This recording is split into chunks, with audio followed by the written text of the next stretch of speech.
We finally got an update for the Batman Part 2 that isn't negative, isn't bad news, and is not a delay. And I got something to say. Batman fans, we won because this shit means something to me. I used to pray for times like this. Because we just got a whole bunch of insane updates about the Batman Part 2 from the head honcho himself, Matt Reeves, that got me smiling ear to ear like I'm the Joker. Because not only did he give us updates on filming and the script, but he gave us some really interesting hints and teases of what the story could be about, who the main villain could be, as well as some potential returns and departures of familiar characters from the first film. Updates on a potential season 2 for the Penguin, as well as more spin-offs in the Reeves verse. And y'all know me, if I get a little bit of crumbs, I'm gonna make a 5-star meal. Cause either way, me and you know what we gotta do. We gotta talk about it. I'm vengeance. Like I said from the jump, thanks to Matt Reeves himself, he gave some very interesting updates, quotes, and questions about not only the Batman Part 2, but the wider Batman saga at large during the Emmys. And starting off with the biggest thing that Matt Reeves confirmed that a lot of people might see as a negative, but I see as an absolute win. And that's that Matt Reeves confirmed that Kristen Milioti will not be reprising her role as Sophia Falcone, aka Sofia Gigante, in the Batman Part 2. Matt Reeves said, and I quote, "Kristen is not in this one, but that's because we were so deep into the script by the time we were in the show. I think she's still incredible though." And I know what your initial reaction is because I can read mine. And this was stamped and underlined by Kristen Milioti herself, who said she doesn't think she's returning as Sofia Falcone / Sofia Gigante in the Batman Part 2, saying that she hasn't been told anything, although she would love to reprise her role as her character. Now, first and foremost, I think a toast is in order for Kristen Milioti because she won Best Lead Actress in a Drama for her role as Sofia Falcone. Doing it in only the way Kristen Milioti could, I feel like me and her would be good friends for real. I love you and I love acting so much! And the reason I see this as an absolute win is because you gotta think, the Batman Part 2 has so much pressure to deliver after all these years of waiting, and it needs to be centered and focused on Batman and Bruce Wayne and building out his humanity, who he is with both masks on. And shoving another character into that probably won't even get a lot of screen time outside of just a cameo would feel like just a cameo. Plus, this news also reminded me about Zoe Kravitz's Catwoman, and her most likely not returning in the Batman Part 2. Because in case you were unaware, journalists were explicitly told not to ask Zoe Kravitz any questions about her role in the Batman Part 2 during her press junket for Caught Stealing. Her team and management said she's not in it and doesn't know anything, so don't ask her any questions. Again, on the surface, you're like, what the fuck you mean we not getting fine shit in Batman Part 2? But similarly to the reason why I don't want to see Sofia Falcone in the Batman Part 2, the way the Batman ended with both of them going their separate ways, no journey, I feel like a cheap cop-out if she suddenly returned in the Batman Part 2 like that. Although as much as I love the dynamic between the Bat and the Cat, and we need to fucking have a steamy sex scene in the Batmobile, because bring sexuality back to superhero flicks, I don't necessarily think she needs to have a huge role in the Batman Part 2, although I could see her having a smaller role. But going back to Sofia Falcone, I got a better role and a bigger role for her. Because mind you, at the end of that show when Sofia Falcone got locked up, she just got a letter. I wonder who it's from. Selena Kyle. That's right, she got a letter from her half-sister Selena Kyle as Catwoman. In case you needed a reminder, in the Batman universe, Selena Kyle and Sofia Falcone are half-sisters. Both of their father are Carmine Falcone. But this leads me to the next bit of news that Matt Reeves revealed about spin-offs in the Batman saga universe, saying the priority at the moment has been getting the Batman Part 2 into prep. There were certain characters and certain things I wanted to do, and so I'm hoping now that it's in, those conversations will begin again in earnest. We'd love to do more things, but they have to be things that fit within whatever. Obviously, I'm not in control of all the business plans of DC, but I have things I would love to do. Matt Reeves, spin-offs in the Batman universe, you're telling me? Give me the Sofia Gigante and Catwoman spin-off. And while we're at it, Matt, show me their moms, Matt. Show me their moms. Where their moms at, Matt? Where their moms? Because I know Carmine Falcone's genes are fighting for their life. But I would love to explore more about the dynamic between these two and the fact that Sofia Gigante actually has a family member out there that she could get to know and try to become something better. There's a lot of potential with these two within the context of the Batman universe. And if they're both not going to be in the Batman Part 2, give them a spinoff. The Cat and the Hangman, we can workshop that name title. And mind you, dating all the way back to 2020, we've got reports that they were working on a Gotham PD series for HBO Max set in the Batman universe. And supposedly we were going to get an Arkham Asylum series as well. But then Matt Reeves gave a quote saying that both of those projects kind of mixed together. It's like a horror movie, a haunted house that is Arkham. And then James Gunn said that the Arkham Asylum series was now set in the DC universe, before ultimately both projects probably being scrapped. But I think these are two series, more so the Arkham Asylum series, that have potential for some gold. I mean, just think about the rich iconography of the Batman IP that you could explore with Arkham Asylum. First and foremost, you could have it centered around Hugo Strange, have the Joker, Riddler, and other villains appear in this, maybe Victor Zsasz, a Professor Pig, etc. And just diving deeper into the Arkhams in general, because we learned that they were one of the two families, them and the Waynes, that helped build Gotham. But I need this one more than I need air. And if Catwoman does reprise a role in the Batman Part 2 where she gets a spinoff, can we have her look at something like this? Because she's a cat and I'm a dog. I would need it for research purposes. The next update that Matt Reeves gave was that the Batman Part 2 is set to begin filming in late April, early May of 2026, which interestingly enough is around the same time that Man of Tomorrow begins filming, so could we be seeing a merging of universes? To merge or not to merge? Who cares? Just bring me more Batman. But Matt Reeves did say that the Batman Part 2 will take Batman's character in an unexpected direction, saying the things that this film does for his character, for Batman and Bruce, I think it has never been done before in this way.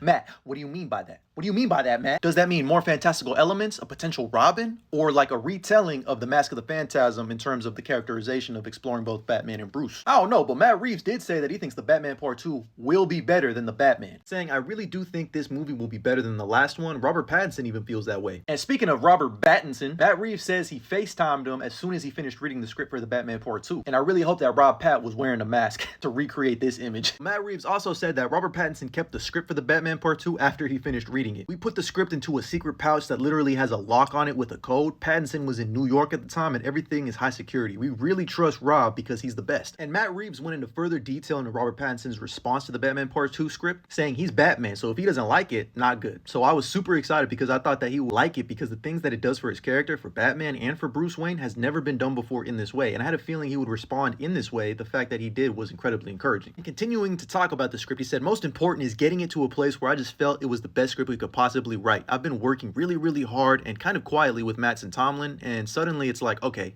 now this is what we're doing. To see the response so far has been super exciting because we're really passionate about it. On the subject of delays, Matt Reeves also said it's been like a journey that has taken longer than I would have wanted for a lot of reasons, a lot of personal reasons, but most important reason is getting it to a place where I just felt it was the best script we could possibly write. You're telling me there's a Batman script out there with a code? I'm gonna steal the Batman Part 2 script because it's fight night. But it looks like that ain't that, because Matt Reeves also spoke about the importance of protecting the plot of the Batman Part 2, saying because of what the first movie was and what the Batman Part 2 is, which is so much a detective story, the idea of trying to protect the secrets of the movie is super important because it's a mystery. That would be an extra level of heartbreak if that part of it started getting out. You want to keep the surprise so the fans can have the fun experience that I always loved going to the movies, which was to go and be surprised. And I love to hear that, but that also basically tells us that there's a huge twist and a huge surprise in the Batman Part 2. I wonder what it could be. Probably has something to do with the potential villains, which I'm starting to think we can guarantee it might be a mixture of Hush and the Court of Owls. We also can't forget that they teased Hush in the first Batman movie, so there could definitely be a way for them to sneak that in. And there's also Barry Keoghan's Joker, who I would love to see more of. With the way the Batman Part 1 ended, I feel like we should be getting a little bit more of his Joker in this movie and then probably setting him up for the third film. But I know a lot of people feel like the Joker is oversaturated, especially with Joaquin Phoenix's movies. So slowly building up the Joker as like one of the main big bads, because I mean, he is Batman's ultimate villain, be fire. But I still think all signs are pointing to the Court of Owls being one of the main villains in the Batman Part 2. I mean, who knows? We could have multiple villains because don't forget the Penguin is definitely showing up in the Batman Part 2. And mind you, they've teased the Court of Owls multiple times, even in the Penguin series. And Matt Reeves himself has talked about how there's even more corruption underneath the streets of Gotham City that Batman himself isn't even aware of, like Carmine Falcone was just the tip of the iceberg. So it only makes sense for it to be the Court of Owls. And this would be a really safe villain if you want to keep it a little bit more grounded the way the first Batman was. You know, Matt Reeves' universe is definitely more crime noir. So I feel like those are the type of villains like serial killers, mobsters that are going to be a focus in this universe. As much as I would love to see a Clayface or a Killer Croc or a comic accurate Bane, which by the way, I still maintain that they could find a way to make it work in this universe. But if they want to play it safer, probably just stick to villains like this. If they want to stick to the aftermath of the flooding and have it set during wintertime, I would like that too. And one of the most speculated and rumored villains is Mr. Freeze. And I'm not gonna lie to you, that would be fire too. I would love to see that shit. Put him in the Court of Owls. I don't care. Make it 5 hours long.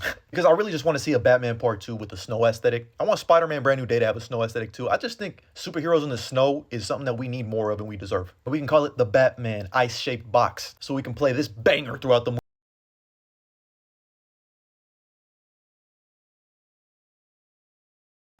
Oh, and when he does get a new suit, because you know they gotta sell some toys, I'm hoping and praying that it's the blue and gray with the yellow utility belt. Because this look right here would go stupid. But I feel like James Gunn is probably saving this for his version. I think just a few tweaks and minor upgrades to Robert Pattinson's suit right now would be what would work the best. Maybe make it a little less bulky. But no, I do not want whited out eyes, because that was literally all of Robert Pattinson's performance in the first Batman movie. And what makes it so special was how he was able to act with just his eyes alone. I mean, maybe for a scene or two he gets the white eyes would be fire, but I don't want to sacrifice the performance. And on the subject of a potential season 2 for the Penguin, Matt Reeves had this to say: we have to feel like we're going to do something special, or why do it? And bouncing off of those comments were HBO boss Casey Bloys saying they're kicking around ideas. Obviously, Matt has to get the Batman Part 2 going, and it is currently underway, so I think he and Lauren LaFranc are talking about ideas, so I'm hopeful that there will be another story to tell. And if we go back to what Colin Farrell had to say about the Batman Part 2 script, saying it's extraordinary, but although confirming that the Penguin will not have a big role in the film, Colin Farrell said, I don't have many scenes, I don't believe, but I'll be there for whatever. Matt Reeves is so brilliant, I don't know what the story is yet. But funny enough, just in November of 2020, 2024, he said he signed on to play 3 Batman films for Matt Reeves. And he even said he'll have about 5 or 6 scenes for the Batman Part 2. I don't know if this is still true or not, but it sounds like we're getting a Batman trilogy, and Penguin's going to be in 5 or 6 scenes in the Batman Part 2. So similar to his role in the first Batman film. And again, if you're going to be introducing new concepts, new villains, new mystery and intrigue, I just don't see how you can have a big role for Penguin. But you could have a big role for Penguin in a potential season 2. And we need it because